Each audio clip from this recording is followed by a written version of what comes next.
Assalamualaikum warahmatullahi wabarakatuh. Pada kesempatan kali ini kita akan bahas soal vektor. Jadi di processing itu juga ada kita bisa ngevisualisasiin vektor gitu. Jadi kayak vektor di fisika gitu. Kayak vektor itu kan suatu besaran yang dia itu punya nilai dan arah gitu. Nah, jadi kalau di sini tuh dia tuh kayak sebuah variabel. Nah, itu tuh dia tuh bisa nyimpen dua dua apa ya? Dua nilai gitu. Nilai X sama nilai Y. Nah, ini bisa dilihat di sini. Ini kita pakai vektor yang dua dimensi ya, jadi cuma X sama Y. Nah, jadi misal kita punya X 100, Y 100, nah itu kita bisa bikin cuma gini aja. Jadi vektor location, terus nilainya berapa gitu. Terus ini buat speed, ini buat location gitu-gitu. Nah, jadi kayaknya udah pada tahu semua ya vektor gimana. Nanti buat lebih jelasnya, bisa dilihat di sini aja di documentation-nya soal p-vektor itu gimana.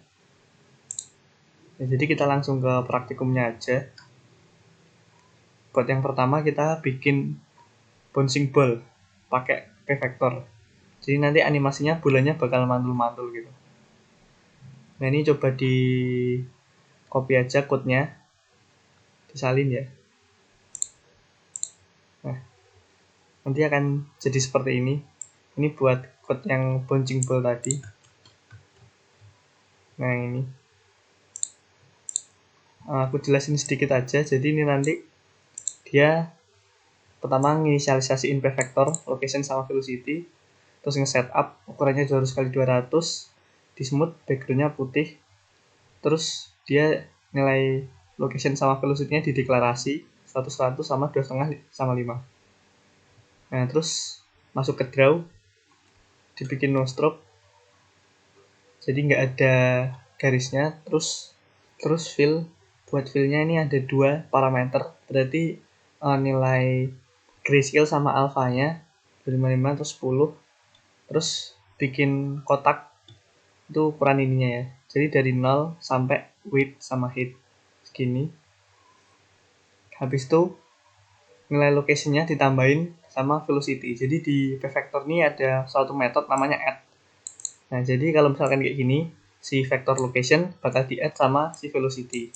Jadi dalam hal ini, nah misal ini awalnya 100 sama 100, nanti waktu ini jalan, ini location-nya berubah jadi 100, 102,5 sama 105. Dan begitu seterusnya. Soalnya kan draw ya, berkelanjutan. Nah, terus ini percabangan buat kalau dia ini buat mantul-mantulnya ya. Jadi misal location X-nya lebih besar dari width, berarti kan dia di sini posisinya.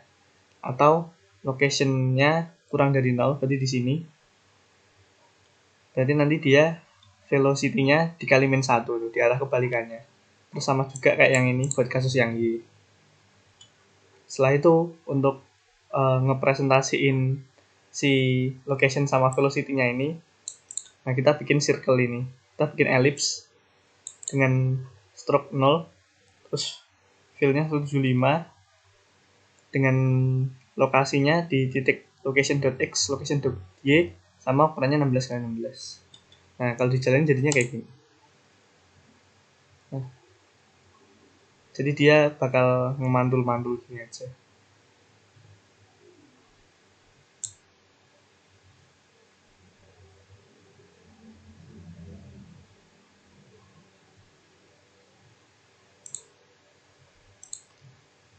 Lanjut buat yang berikutnya, yaitu yang kedua. Nah, jadi di di kelas p-vektor itu dia itu ada fungsi-fungsi, ada metode-metode gitu. Ada add buat nambahin kayak tadi, sub buat ngurangin, mode buat ngali, div buat bagi dan seterusnya ya. Bisa dibaca sendiri. Di sini juga ada lebih lengkap, ada banyak. Ada random, ada from angle, ada copy dan sebagainya.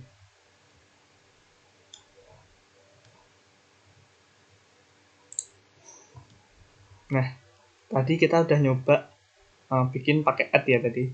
Nah, sekarang kita coba bikin pakai yang subtract. Nah, di sini kita bikin suatu animasi di mana dia itu garisnya bakal ngikutin si mouse kita gitu. Nah ini buat ngambil selisih antara 2 poin itu lokasi mouse dan pusat window. Jadi ini langsung dicoba saja buatnya, terus di run, dicoba.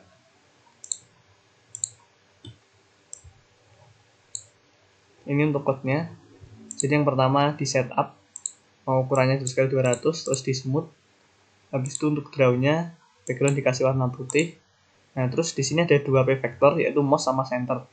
Yang mouse itu merupakan lokasi koordinat mouse kita, mouse X sama mouse Y. Terus yang center itu merupakan nilai tengah dari window-nya, width bagi 2 sama height bagi 2. Nah, habis itu di subtract, dikurangin. Jadi nilai dari mouse kita dikurangin dengan si centernya ini buat dapetin selisihnya gitu. Nah, selisihnya buat apa? Buat kita biar tahu nilai panjangnya. Jadi biar garisnya itu ketahuan panjangnya gitu. Nah, jadi nanti bakal kayak gini. Oh ya, ini gini.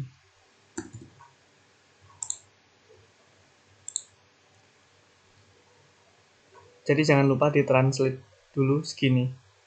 Soalnya kalau nggak ditranslate, ini kan dia bikinnya dari line 00 sampai mouse X mouse Y ya. Nah, itu nanti dia titik awalnya tuh titik pojok di sini. Nah, kayak gini. Dan ini baru kehitung kalau dia habis dari sini, si center, width bagi 2, height bagi 2. Nah, kalau di sini dia nggak bakal kelihatan. Jadi ditranslate. Nah, ini jadinya kayak gini. Garisnya ngikutin mouse kita.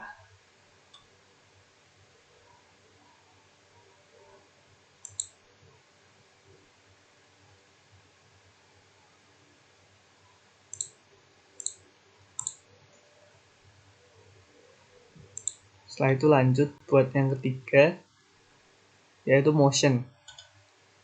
Nah, jadi buat yang bagian motion ini, kita bakal ngasih suatu objek itu location sama velocity, dimana nilai location sama velocity-nya itu ngerandom. Random dari ini. Nah, kita bakal bikin yang kayak gini. Jadi dicoba saja code-nya ini. Nah, nanti hasilnya ini dia itu bakal nginisialisasiin si objeknya ini, si lingkarannya ini. Terus dia bakal jalan terus gitu. Nah, nanti kalau udah di sini nanti dia bakal nembus ke sini. Dan itu jalan terus. Nah, jadi ini ya buat code-nya. Jadi kita ngedeklarasiin objek dulu, namanya mover. Namanya mover berdasarkan kelas dari mover. Ini kelasnya diinisialisasi di bawah. Di setup dulu ukurannya 200, di smooth background warna putih. Terus kita bikin objek baru, yaitu si mover tadi. Habis itu buat draw-nya dibikin no stroke dengan warna putih, alfanya 10. Terus bikin kotak dari 0 sampai width height. Jadi bikin ini segini buat batasin aja. Terus di kelas mover tadi ada 3 function, ada 3 method lagi, yaitu update, check edge, sama display. Buat penjelasannya ada di bawahnya. Nah, jadi selanjutnya di dalam kelas mover itu ada apa sih? Pertama, kita bikin 2 p-vektor, location sama velocity, di mana lokasinya itu p-vektor yang ngerandom dari 0 sampai width untuk x-nya, dan untuk y-nya dari random sampai height. Terus untuk nilai velocity-nya ngerandom dari min 2 sampai 2 buat x-nya, dan ngerandom dari min 2 sampai 2 buat y-nya. Jadi ini buat inisialisasi titik awal, nanti si lingkarannya ini titik awalnya di mana gitu. Nah, habis itu tadi di sini ada mover.update. Di mana update ini sama kayak yang di praktikum yang pertama tadi, dia pakainya add. Jadi nilai location-nya ditambahin sama velocity-nya buat ngasih efek kalau dia gerak sesuai kecepatannya. Terus tadi ada juga mover.display. Ini buat ngedisplay si lingkarannya ini, si objeknya, stroke-nya 0, fill-nya 175, terus dia bikin ellipse dari titik location X, location Y, dengan besarannya 16,16. Ini sama kayak yang pertama tadi ya. Nah, terus habis itu ini check edge buat ngecek sisinya. Nah, jadi kalau misalkan location X lebih besar dari width, yang mana berarti nanti nembus ke sini kan. Berarti nanti location X-nya jadinya 0. Jadi habis ke sini, kalau udah nembus dia balik ke 0, berarti balik ke sini. Dan kalau dia lebih kecil dari 0, berarti di sini nanti dia bakal ke width. Jadi tembusnya di sini. Berlaku juga buat yang Y. Nah, cuman kalau nilai di si velocity-nya ini misalkan positif, berarti nanti dia bakal geraknya gini terus gitu. Nah, kalau dia dapatnya negatif, dia geraknya bakal gini. Makanya dikasih dua kemungkinan ya ini. Walaupun sebenarnya kalau udah kepilih satu kali random di sini, ya pasti segitu terus. Jadi coba di run aja. Nah, ini kayak gini. Dia kalau udah nyampe di sini bakal nembus lagi gitu.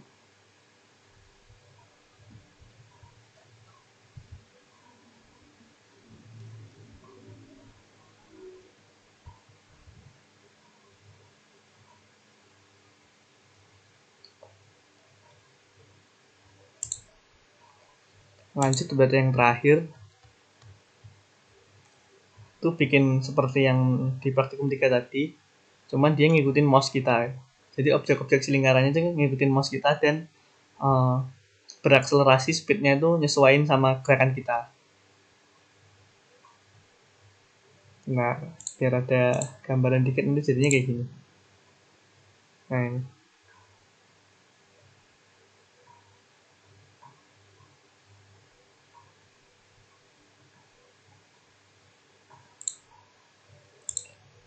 Langsung aja dicoba code-nya segini.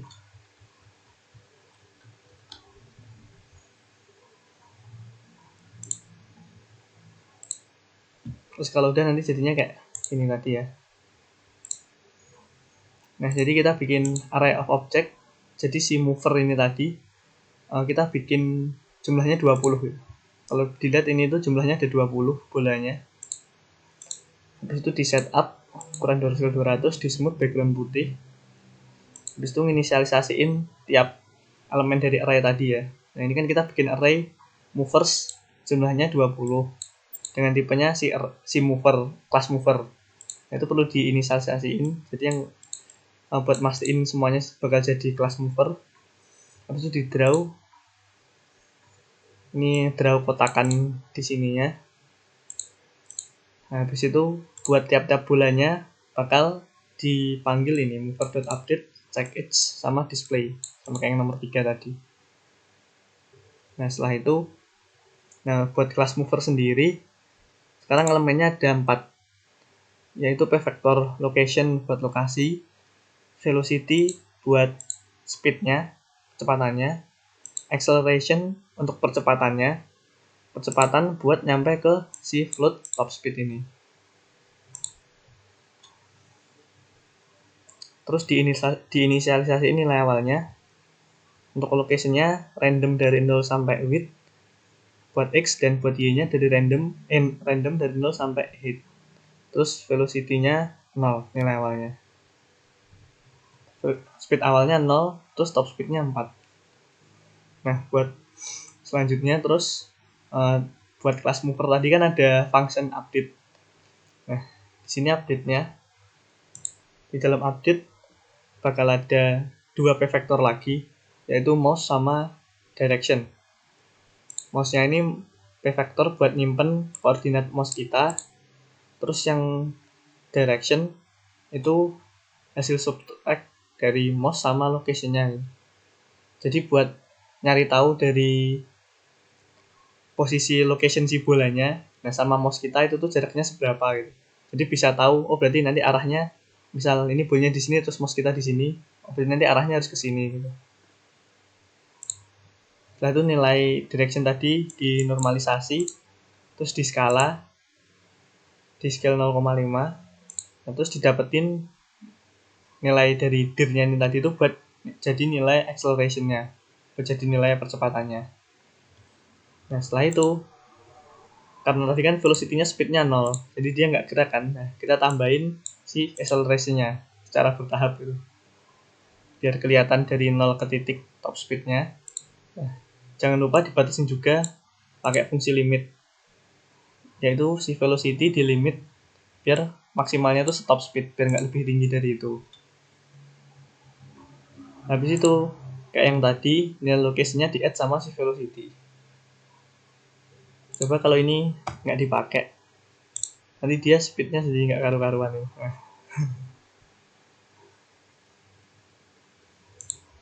Ini jangan lupa. Terus mover display buat ngedisplay bolanya. Stroke 0, fill 175, bikin eclipse location XY ukuran 16x16. Terus yang check edge sama kayak tadi. Kalau location.x-nya dia lebih besar dari width, dia balik ke 0. Terus kalau dia lebih kecil dari 0, dia di width. Dan sebaliknya buat yang Y. Buat efek nembus-nembus kayak yang tadi. Jadi hasilnya kayak gini.